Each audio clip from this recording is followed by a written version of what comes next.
ಮಗ ಅವರು ಸಂಪೂರ್ಣವಾಗಿ ಗುಣ ಆಗ್ಲಿ. ನಾವು ದೇವ್ರನ್ನ ಅವ್ರು ಕೂಡ ಕೇಳೋದು.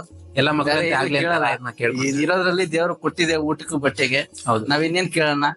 ಇರಕ್ ಮಕ್ಕಳನ್ನ ಚೆನ್ನಾಗಿಟ್ಟಿರ್ಬೇಕು. ಹೌದು. ಯಾರಿಗೂ ತಂದೆ ತಾಯಿಗೆ ನೋವು ಕೊಡ್ಬಾರ್ದು. ಅದನ್ನ ಮೇನ್ ಕೇಳೋದು. ಅಯ್ಯಪ್ಪನ ಅದೊಂದೇ ಕೇಳೋದು, ಬೇರೆ ಏನು ಕೇಳಕ್ ಹೋಗಲ್ಲ. ಖಂಡಿತ ಅವ್ರನ್ನು ಕೂಡ ರಾಯರು ಸಂಪೂರ್ಣವಾಗಿ ಗುಣ ಮಾಡಿ ಮಕ್ಕಳೆಲ್ಲ ಚೆನ್ನಾಗಿದ್ರೇನೆ ನಾವು ಓಡಾಡಕ್ಕೂ ಒಂದ್ ಖುಷಿ ಇರ್ತದೆ. ಸೊ ಮಕ್ಕಳಿಗೆಲ್ಲ ಈ ತರ ತೊಂದ್ರೆ ಕೊಟ್ಬಿಟ್ರೆ ಯಾರಿಗೂ ಈ ತರ ಕೊಡ್ಬಾರ್ದು ಅಂತ ನನ್ನ ಭಾವನೆ. ಹೌದು ಹೌದು.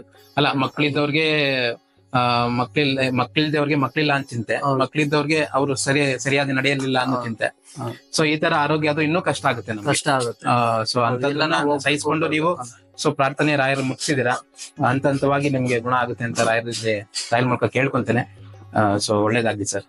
ಅವ್ರ ಮೂಲಕ ಕೂಡ ರಾಯರು ಒಂದ್ ಸೇವೆ ತಗೊಳ್ಳಿ ಅನ್ನೋದ್ ಮೂಲಕ ನಾನು ಇಲ್ಲಿ ಬೇಡ್ಕೊಂತೇನೆ. ತುಂಬಾ ಧನ್ಯವಾದ. ಹರಿ ಹೋಮ್. ಹೀಗೆ ಶ್ಲೋಕ